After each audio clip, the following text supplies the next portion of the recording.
لبيك اللهم لبيك لبيك لا شريك لك لبيك إن الحمد والنعمة لك والملك لا شريك لك لبيك اللهم لبيك لبيك لا شريك لك لبيك إن الحمد والنعمة لك والملك لا شريك لك لبيك اللهم لبيك لبيك لا شريك لك لبيك إن الحمد والنعمة لك والملك لا شريك لك. آ جاؤ بھائی جو حضرات کھڑے ہیں مجلس میں شرکت کر لیں. الحمد للہ وکفا وسلام علی عبادہ الذین اصطفى اما بعد فاعوذ باللہ من الشیطان الرجیم بسم اللہ الرحمن الرحیم وَأَتِمُّوا الْحَجَّ وَالْعُمْرَةَ لِلَّهِ وقال النبي صلى الله عليه وسلم من حج لله فلم يرفث ولم يفسق كرجع يوم ولدته أمه. صدق الله العظيم وصدق رسوله النبي الكريم ونحن على ذلك لمن الشاهدين والشاكرين والحمد لله رب العالمين. محترم بزرگوں، دوستوں، عزیز ساتھیوں، ماشاءاللہ آپ حضرات 2 دن سے یہاں پر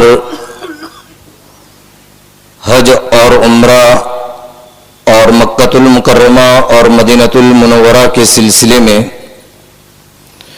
باتیں سن رہے ہو، اور آپ لوگوں کو اندازہ بھی ہو گیا ہوگا کہ یہاں پر ہمیں 2 دن میں کیا سیکھنا ملا اور سیکھنے کی کتنی ضرورت ہے.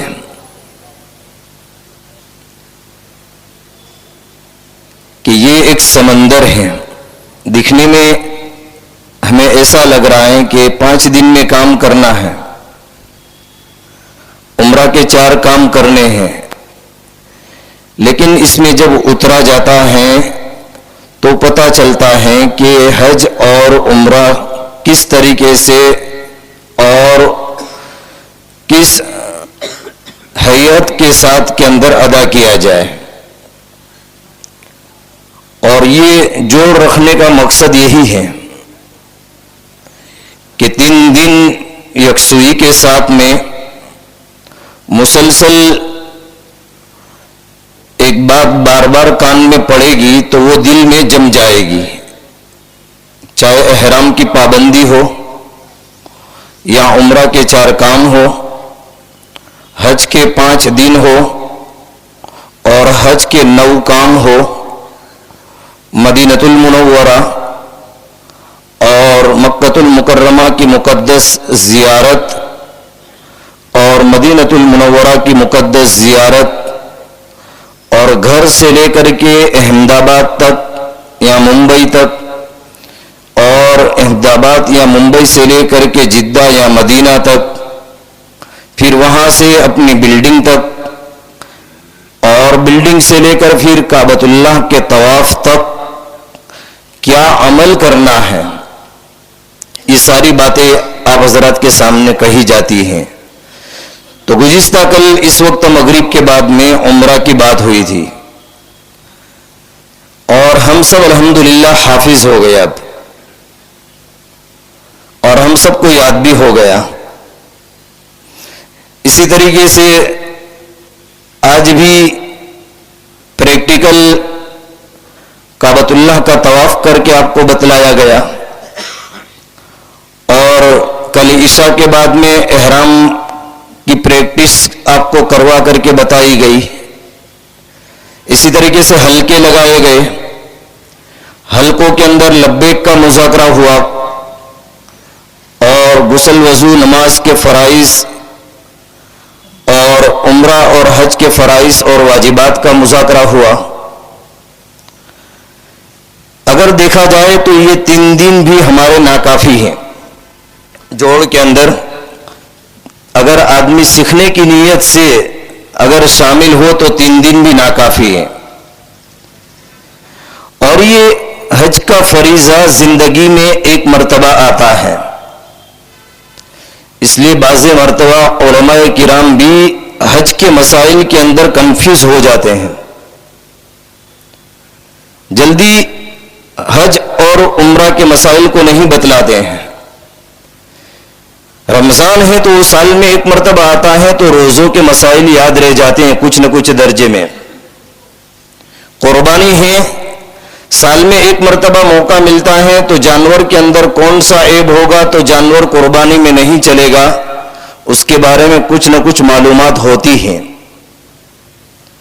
لیکن یہ فریضہ جس پر دین اسلام کی تتمیم ہوئی ہے، دین اسلام مکمل ہوا ہے، یہ زندگی میں چاہے اربوں پتی ہو کروڑ پتی ہو ایک ہی مرتبہ فرض ہے۔ اگر مالدار دوسری مرتبہ جا رہا ہے، تیسری مرتبہ جا رہا ہے تو یہ اس کا فرض نہیں ہے، یہ اس کا نفل عمل ہے۔ فرض زندگی کے اندر ایک مرتبہ۔ خیر، تو آج میں آپ حضرات کے سامنے جو بات عرض کرنے جا رہا ہوں، حج کے 5 دن اور مدینہ المنورہ کے سلسلے میں، اور اگر موقع رہا تو مکہ اور مدینہ کی مقدس زیارت کے سلسلے کے اندر بات عرض کروں گا۔ بزرگوں، سب سے پہلے تو آپ کو میں یہ نصیحت کر رہا ہوں کہ آپ اس فریضے کو اگر اچھی طریقے سے ادا کرنا چاہتے ہیں اور زیادہ لابھ اور فائدہ اٹھانا چاہتے ہیں تو اپنے آپ کو چلنے کا عادی بناؤ، ابھی سے چلنے کا عادی بناؤ۔ کیونکہ اگر حاجی یہ کہے کہ میں تو وہاں حرم کے پاس میں گاڑی میں پہنچ جاؤں گا اور مجھے چلنا نہیں پڑے گا، لیکن حرم اتنا بڑا ہے کہ جس میں بیک وقت 30-35 لاکھ آدمی نماز پڑھ رہے ہو تو کتنا بڑا ہوگا اور کتنا چلنے کا ہوتا ہوگا۔ وہاں پھر مالدار یہ کہے کہ میں نہیں چلوں گا تو یہ نہیں ہو سکتا ہے۔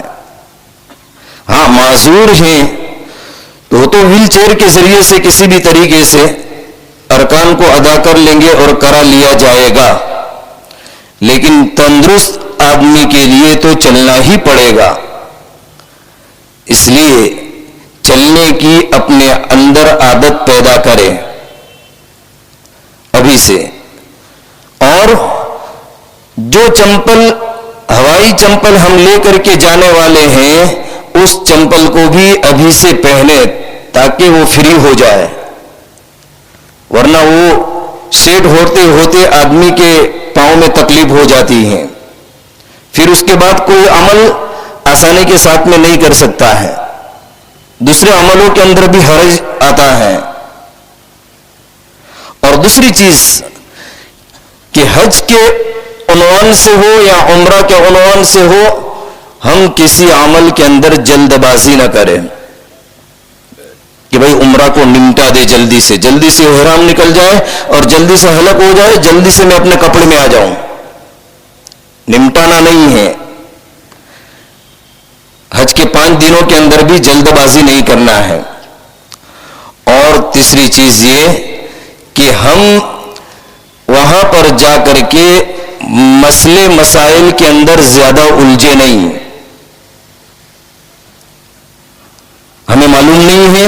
علماء سے رجوع کرے, جاننے والوں سے رجوع کرے, مفتیان کرام سے پوچھے. ہم ایک دوسرے کو مسئلہ بھی معلوم پکا نہیں ہے تو ہم بتائیں گے نہیں. عام طور پر وہاں پر لڑائی جھگڑے اسی کا ہوتا ہے, حج کے دنوں کے اندر بھی اور اس سے پہلے بھی, اور شیطان پھر کہاں سے کہاں پہنچا دیتا ہے. اس لیے یہ 3 باتیں ہمیشہ کے لیے آپ یاد رکھیں گے تو بہت بڑا نفع ہوگا. اور مسئلے مسائل بھی ہمارے احناف کی جو اقتدا کرنے والے ہیں, حنفی مسلک کی, ان سے ہم رابطہ کریں گے. وہاں کے علماء سے پوچھیں گے تو آپ کو دوسرا جواب ملے گا, کیونکہ وہاں پر شافعی مسلک کے اوپر عمل کرنے والے ہیں, اور حنبلی مسلک کے اوپر عمل کرنے والے ہیں, مالکی مسلک کے اوپر عمل کرنے والے ہیں, اور اس کے ارکان کے اندر بھی کچھ نہ کچھ تبدیلی ہو جاتی ہے. اور ہم حنفی لوگ اگر ان کے تابع ہو گئے تو پھر اس کی وجہ سے ہمارا حج اور عمرہ خراب ہو سکتا ہے. اس لیے حج کو سیکھنا ہے, اپنی مستورات کو بھی سکھانا ہے. مستورات کو کون سکھائیں گے؟ کوئی دوسرا آدمی تو نہیں سکھائے گا. جو باتیں ہم سن رہے ہیں وہی باتیں ہم گھروں پر جا کر اپنی مستورات کے درمیان میں کریں. کہ آج ہم نے مغرب کے بعد یہ بات سنی, عشاء کے بعد یہ بات سنی, آپس میں ایک دوسرے کا مذاکرہ ہو تو وہ آہستہ آہستہ وہاں جانے کے بعد میں ساری چیزیں ہمارے ذہنوں کے اندر آٹومیٹک آ جائے گی. ہاں, اس کے لیے کہتے ہیں کہ بھئی گھروں میں فضائل حج کی تعلیم کرو, اور اس کے لیے کہتے ہیں کہ 3 دن مستورات کے اندر لگاؤ. اس لیے کہ ایک آدمی 4 لاکھ روپیہ دے کر کے حج میں جا رہا ہے کمیٹی میں, یا 3.5 لاکھ روپے, اور ایک آدمی ٹور کے اندر 6 لاکھ روپے 5 لاکھ روپے دے کر کے جا رہا ہے اور اپنے حج کو سیکھ کر کے نہیں جا رہا ہے, تو یہ عقل مندی نہیں ہے. ایک معمولی جانور خریدتے ہیں قربانی کے دنوں میں, 15-20 ہزار کا ہوتا ہے, 50 ہزار کا ہوتا ہے. آدمی اس کی ہر چیز کو دیکھتا ہے کہ کہیں جانور میں کوئی ایسا عیب تو نہیں ہے کہ جس کی وجہ سے ہماری قربانی ضائع ہو جائے, ہماری قربانی ضائع ہو جائے. اور اتنا بڑا خرچ کر رہے ہیں اور اس کے اندر آدمی یہ سمجھے کہ وہ تو ہم کو وہاں کے لوگ کرا دیں گے, ہم دوسرے کو دیکھ کر کے کر لیں گے, یا پھر بعد میں دیکھیں گے, ابھی تو جو ہونا ہے ہونے دو. ایسی بات بزرگوں دوستوں یہ حج کرنے والوں کے لیے مناسب نہیں ہے.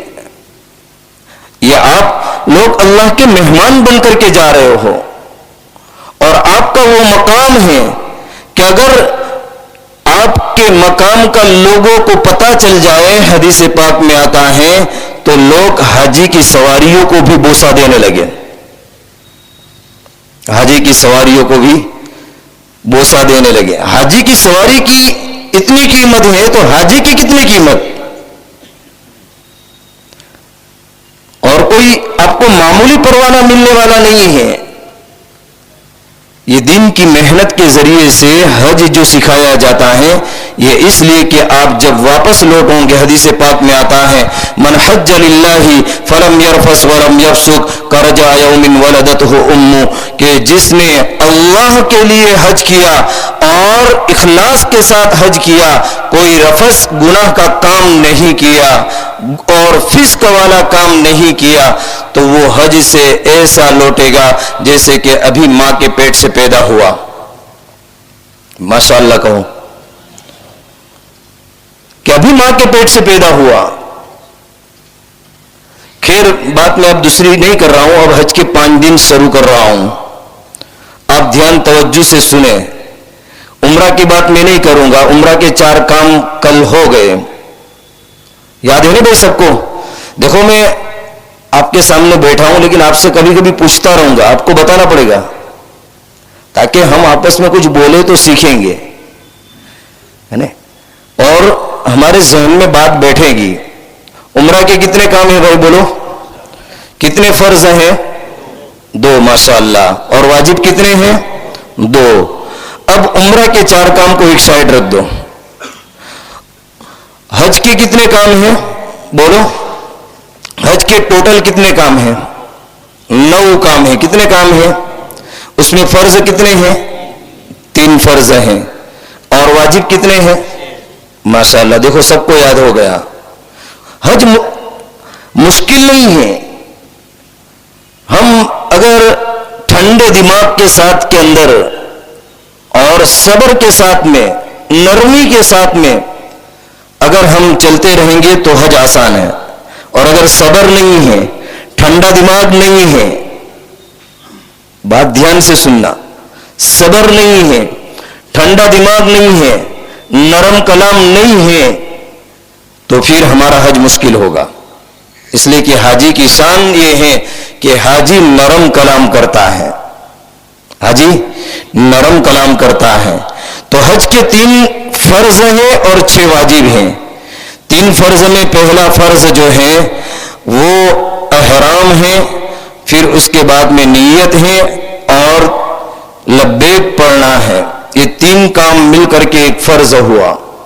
اور دوسرا کام عرفات کے میدان میں ٹھہرنا. اور تیسرا کام طواف زیارت، حج کا طواف کرنا. اور 6 واجب میں پھر اس کی تفصیل آپ کو بتلاتا ہوں. 6 واجب میں پہلا واجب مزدلفہ میں ٹھہرنا، اور دوسرا واجب صفا مروہ کی سعی کرنا، تیسرا واجب شیطان کو کنکری مارنا، اور چوتھا واجب قربانی کرنا، پانچواں واجب حلق کرنا، عورتوں کے لیے بال کی چوٹی میں سے بال ایک پوروے کے برابر کاٹنا، اور چھٹا واجب طواف وداع یعنی کہ رخصت کا طواف کرنا. یہ 6 واجب ہیں. اب حج کے 5 دن کون سے ہیں؟ حج کے 5 دن میں آسان بتا رہا ہوں، آپ دھیان سے سنیں گے انشاءاللہ ساری بات سمجھ میں آ جائے گی. حج کے 5 دن 8ویں ذی الحجہ، 9ویں ذی الحجہ، 10ویں ذی الحجہ، 11ویں ذی الحجہ اور 12ویں ذی الحجہ، یہ حج کے 5 دن ہوئے. اب ہمیں حج کی تیاری کیسے کرنا، جیسے آپ کو کل مولانا ابراہیم صاحب نے عمرہ کی تیاری کیسے کرنا، سفر کیسے کرنا، یہ ساری بات بتائی. اس کے علاوہ ہمارے دیگر ساتھیوں نے، ذمہ داروں نے عصر کے بعد، مغرب کے بعد، عشاء کے بعد الگ الگ باتیں آپ کو بتائی. تو حج کی تیاری کیسے کرنا، تو حج کی تیاری جو لوگ عزیزیہ کے اندر ہوں گے ان کی بسیں حج کے دنوں کے آنے کے 2-3 دن پہلے بند ہو جائے گی، حرم میں نہیں جائے گی. اور حاجی بھی بہتر یہی ہے کہ 2-3 دن پہلے عزیزیہ کے اندر اپنے آپ کو فارغ کر لے، زیادہ نوافل عبادت کے اندر اپنے آپ کو نہ تھکائے، اپنے آپ کو ایکٹیو کر لے، چست کر لے کہ بھائی مجھے آگے فرائض ادا کرنے ہیں، آگے مجھے واجبات ادا کرنے ہیں. اگر نوافل میں کمی کوتاہی ہو گئی تو اللہ معاف کر دیں گے، لیکن اگر فرائض کو چھوڑا ہے، واجبات کو چھوڑا ہے تو حج اور عمرے کا مسائل ہوں گے. اس لیے حج کے 2-3 دن پہلے اپنے آپ کو فارغ کر لے، اور حج کے 2-3 دن پہلے بھی حج کے جو 5 دن ہیں ان کا آپس میں مذاکرہ کر لے. اور اگر اللہ توفیق دے تو حج کے دنوں سے پہلے ہی جہاں جہاں پر آپ کو حج کے لیے جانا ہے ان جگہوں کی اگر اجازت ہو وہاں پر تو زیارت کر لے. وہاں کی جگہوں کی مزدلفہ، عرفات، مینا، جمرات، جہاں پر آپ کا گزر ہوگا، جہاں آپ کو سابقہ پڑے گا، پہلے سے آپ نے نقشہ دیکھا ہوگا، تو آپ کے لیے حج کے دنوں کے اندر مشکلات نہیں ہوگی اگر ہمارے لیے وہاں پر آسانی ہو تو. اور حج کے دنوں سے پہلے ہی ہم مرد کی الگ بیگ تیار کر لے مینا کے لیے، اور عورتوں کی الگ بیگ تیار کر لے مینا کے لیے. مرد اور عورت کی ایک بیگ نہ بنائے، دونوں کے الگ الگ بیگ.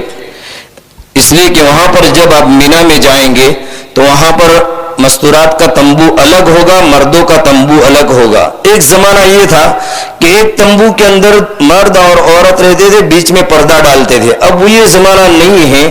اب مرد اس طرف تمبو میں ہے تو اس کے سامنے کے تمبو میں اس تمبو کی مستورات سامنے والے تمبو میں ہوگی اور زیادہ دور نہیں ہوگی. بلکہ 10 فٹ 15 فٹ کے دوری کے اندر تمبو سامنے ہوگا. تو دونوں کی الگ الگ مینا کے لیے بیگ تیار کرنا ہے، اور اس کے لیے بیگ کے اندر تیاری کے لیے سارا سامان اکٹھا نہیں کرنا ہے، صرف 5 دن کا. کتنے دن کا بولو؟ 5 دن کا سامان. کہ 5 دن میں جتنا ہمیں ناشتے کی ضرورت ہے ناشتہ لے لیا. اسی طریقے سے ہم نے احرام کی 2 چادریں ایکسٹرا اس بیگ کے اندر لے لی، مصلی لے لیا، اور قبلہ نما تو موبائل کے اندر ہوتا ہے، پتہ چل جاتا ہے. اور اسی طریقے سے 7 دانے کی تسبیح ہے، 100 دانے کی تسبیح ہے، چھوٹا قرآن ہے، ضروریات کی جو دوائی ہے ہماری جو چل رہی ہے، اور گوگلز ہیں، چشمہ ہے. اور اسی طریقے سے وہاں پر ہم اپنے ساتھ میں حج کی جو خاص خاص مسائل کی باتیں ہیں وہ کتاب لے لیں، فضائل اعمال لے لے، اور اپنے ساتھ میں 5 لیٹر والی وہاں پر آپ کو بیگ ملے گی، پانی کی تھیلی ملے گی. وہاں پر حرم کے اندر بھی آپ لے جا سکتے ہیں، اور وہ 5 لیٹر والی تھیلی ہوتی ہے، اس میں آپ پانی بھرو گے، اور الگ سے پانی بھر کر کے الگ جگہ کے اوپر وہاں پر وضو کرنا چاہو گے تو وضو میں بھی وہ آپ یوز کر سکتے ہیں، یا پینے کے پانی کے لیے بھی وہ بیگ آپ استعمال میں لا سکتے ہیں. تو یہ مردوں کا بیگ الگ تیار کرنا ہے، عورتوں کا الگ بیگ تیار کرنا ہے. اس کے ساتھ کے اندر چمپل کی 1 آدھ جوڑی ایکسٹرا لے لے ہوئے. اور اس کے علاوہ کے اندر ہمیں جو وہاں پر مینا میں ضرورت پڑے گی وہ چیزیں لے. وہاں سارا بستر لے کر کے جانے کی ضرورت نہیں ہے، وہاں گدے بچھے ہوئے ہوں گے، ہر تمبو میں اوڑھنے کا بھی ہوگا. لیکن احتیاطاً 1 آدھ چادر ہم نے لے لی کہ اگر ہمیں وہاں کچھ کام آ جائے مزدلفہ کے اندر، یہاں کوئی چٹائی وغیرہ لے لی تو بہت بہتر رہے گا. ورنہ زیادہ سامان مینا کے اندر ہمیں لے کر کے نہیں جانا ہے. اسی طریقے سے عورتوں کی ضرورت کی چیزیں جیسے کینچی ہے اس کے اندر، اور اسی طریقے سے مرد حضرات کے لیے جو ضرورت کی چیزیں ہیں میں نے آپ حضرات کے سامنے بتائی. تو یہ الگ الگ بیگ تیار کرنا ہے. اور وہاں سے ایک بات کا یہ بھی خیال رکھنا ہے کہ وہاں بلڈنگ کے اندر اپنا قیمتی سامان کوئی نہیں رکھنا ہے. قیمتی سامان ہماری جیب کے اندر ہو یا ہمارے ساتھ میں لگا ہوا ہو. قیمتی سامان یہاں اگر ہمارا قیمتی سامان زیادہ ہے تو ہم وہاں پر معلم کے آفس کے اندر جمع کروا کر کے رسید بھی لے سکتے ہیں، اور بعد کے اندر وہاں ہم حاصل کر سکتے ہیں، یا پھر اپنے ساتھ کے اندر لے. اور اس طریقے سے بیگ تیار کر کے وہاں سے آپ کو 7ویں ذی الحجہ کو یا 6 ذی الحجہ کو معلم کے آدمی آ کر کے بتائیں گے کہ بھائی آپ کو فلاں وقت کے اندر فلاں جگہ سے بس کے ذریعے سے یا آپ کو اس جگہ سے ٹرین کے ذریعے سے آپ کو مینا چلنا ہے. تو اس اعتبار سے آپ کو ان کے تابع رہ کر کے اس وقت کے اندر تیار رہنا ہے اور آپ کو وہاں پر پہنچنا ہے. سمجھ میں آ رہی ہوئی بات؟ یہ میں نے جو مجھے جتنی باتیں یاد تھی وہ بتائی. پھر بھی آپ کی جو ضرورت کی چیزیں ہیں مینا کے اندر، جو ضرورت کی چیزیں آپ کی ہیں وہ آپ کی بیگ کے اندر لے لے. بہت سارے حاجی وہاں پر کیا غلطی کرتے ہیں، ہم نے آنکھوں سے دیکھا ہے کہ بہت سارے حاجی وہاں سے احرام پہن کر نکلتے ہیں عزیزیہ سے یا اپنے ہوٹل سے بلڈنگ سے، اور بیگ کے اندر کپڑے کی جوڑی نہیں لیتے ہیں. حالانکہ اس بیگ کے اندر کپڑے کی جوڑی بھی لینا ہے. کیوں؟ کہ جب آپ کی قربانی ہو جائے گی، آپ کا حلق ہو جائے گا، تو آپ کا احرام اتر جائے گا، تو پھر کپڑے کی ضرورت پڑے گی. تو کیا کپڑے کے لیے پھر ہم وہاں پر بلڈنگ کے اندر اور عزیزیہ کے اندر جائیں گے؟ اور اس وقت جانا کوئی آسان کام ہے کہ اس وقت چلنا بھی بہت لمبا پڑتا ہے، گاڑیاں ملنا بھی مشکل ہوتی ہیں. اس لیے پہلے سے ہی ہم اطمینان کے ساتھ ساری چیزوں کو اپنے ساتھ کے اندر لے لیں، اور اس طریقے سے ہم وہاں سے اپنے سفر کو شروع کریں گے. تو آپ کو جو وہاں سے مینا سے نکالیں گے وہ 7ویں تاریخ ختم ہوگی اور 8ویں کی تاریخ مغرب سے شروع ہوگی. اسلامی تاریخ مغرب سے شروع ہوتی ہے، انگریزی تاریخ رات کو 12 بجے کے بعد بدلتی ہے. تو ہمیں تو اسلامی تاریخ کے تابع چلنا ہے، اس لیے 8ویں تاریخ وہاں پر شروع ہوگی. تو اس وقت کے اندر آپ کو بسوں کے اندر نکالا جائے گا. لیکن اس سے پہلے آپ کو یہ کام کرنا ہے کہ آپ کو اچھی طریقے سے غسل کر لینا ہے. اپنے بدن کی صفائی کر لو, حجامت بنوا لو, اچھے خوشبودار صابن سے غسل بھی کر لو, کوئی حرج نہیں ہے. عطر جتنا لگانا وہ لگا لو احرام سے پہلے. اور اسی طریقے سے ہمیں وہاں سے فارغ ہو کر کے ہمیں اطمینان کے ساتھ کے اندر نکلنا ہے. اور بسوں کے اندر ہمیں ابھی نیت نہیں کرنا ہے. جب ہماری بسیں نکلنا شروع ہوگی, غسل کر لیا, ساری تیاری کر لی, اس کے بعد کے اندر ہم احرام کی 2 رکعت نماز پڑھ لیں گے. حرم شریف میں جا کر کے بھی آپ نماز پڑھ سکتے ہیں, یا اپنی بلڈنگ کے اندر بھی آپ نماز پڑھنا چاہیے. لیکن اس وقت حرم میں جانا آپ کے لیے آسان بات نہیں ہوگا, اس لیے اپنی بلڈنگ کے اندر ہی غسل کرنے کے بعد کے اندر جب آپ احرام پہن لو تو 2 رکعت احرام میں داخل ہونے کی نیت سے پڑھ لو. اور اس کے اندر پہلی رکعت میں الحمد شریف کے بعد قل یا ایھا الکافرون, اور دوسری رکعت میں الحمد شریف کے بعد میں قل ھو اللہ احد کی سورت پڑھ لو. اور اس کے بعد کے اندر آپ ابھی احرام کی نیت نہیں کی ہے تو آپ احرام کی پابندی میں داخل نہیں ہوئے ہو جب تک کہ آپ نیت نہیں کرو گے. جب آپ کی بسیں چلنا شروع کرے اس وقت آپ کو نیت کرنا ہے. کیا نیت کریں گے بولو؟ کہ اللہ میں عمرہ کرتا ہوں تو آسان فرما, قبول فرما. بولو بھائی کیا کریں گے نیت؟ ماشاء اللہ حج کی نیت کریں گے, کیونکہ عمرہ تو آپ کا تمتع کی آپ نے نیت کی تو تمتع کی وجہ سے آپ کا پہلا عمرہ ہو گیا. اور اب حج کی نیت کرنا ہے کہ اللہ میں حج کی نیت کرتا ہوں یا کرتی ہوں, عورت ہو تو آسان فرما, قبول فرما. حج کی 3 قسمیں ہیں, حج افراد, حج قران اور حج تمتع. جو لاسٹ کے اندر جاتے ہیں ان کے لیے بہترین فائدہ اٹھانے کا موقع یہ ہے کہ وہ حج قران کی نیت کرے. اگر لاسٹ کے اندر حج کے 5 دن پہلے پہنچ رہے ہیں, کیونکہ حج قران افضل حج ہے اور پیارے آقا علیہ الصلوۃ والسلام نے حج قران کیا ہے. حج قران میں اور حج تمتع میں فرق کیا ہے کہ حج قران کا مطلب کہ ایک ہی احرام سے عمرہ اور حج ادا کیا جاتا ہے. بس اتنا ہے کہ قران کے اندر عمرہ کے بعد میں طواف قدوم کیا جاتا ہے, اور طواف قدوم یہ سنت ہے. طواف قدوم یہ سنت ہے, یہ حج قران. ورنہ جو تمتع کے کام ہیں وہی قران کے کام ہیں. اور ایک فرق یہ ہے کہ حج قران میں عمرہ کرنے کے بعد میں حلق نہیں کرنا ہے. حج قران میں عمرہ کرنے کے بعد حلق نہیں ہوگا. حلق کب ہوگا؟ حج کے بعد کے اندر دونوں کا حلق ساتھ کے اندر ہوگا. یہ حج قران. اور حج افراد کہ جس کے اندر عمرہ نہیں ہوتا ہے. اور حج افراد میں قربانی بھی واجب نہیں ہے, شکرانہ کی قربانی بھی شکرانہ کی واجب. تو کہیں گے آپ کہ یہ تو بہتر ہے حج افراد ہی کر لے کہ قربانی کے ریال بچ جائیں گے. لیکن یہ آسان چیز نہیں ہے. حج افراد کہ جب سے آپ یہاں سے احرام پہن کر کے نکلو گے تو جب تک آپ کا حج پورا نہیں ہوگا وہاں تک احرام نہیں اترے گا. اور حج افراد حج بدل کرنے والوں کے لیے افضل ہے. جو لوگ حج بدل میں جاتے ہیں, دوسرے کی طرف سے حج بدل کرتے ہیں, ان کے لیے یہ حج افراد یہ افضل ہے. ورنہ ہمارے لیے حج تمتع بہتر رہے گا. اور افضل ہے تو حج قران ہے. لیکن جیسے میں نے آپ کو بتلایا کہ یہ تھوڑا ہارڈ ہے, مشکل ہے, تو آسانی والا فائدہ اٹھانے والا حج ہم ادا کر رہے ہیں. تو میں اس کی ترتیب بتا رہا ہوں. اور حج تمتع کے اندر جو ہمیں کام کرنے وہ 9 کام میں نے آپ کو گنوا دیے. اب 8ویں تاریخ کو آپ لوگ نیت کر کے مینا کی طرف روانہ ہوں گے. تو جب آپ نیت کر لیں گے تو اب آپ کو لبیک پڑھنا شروع کر دینا ہے. اور نیت کے بعد 3 مرتبہ بلند آواز سے لبیک مرد حضرات پڑھیں گے, عورتیں آہستہ پڑھیں گی.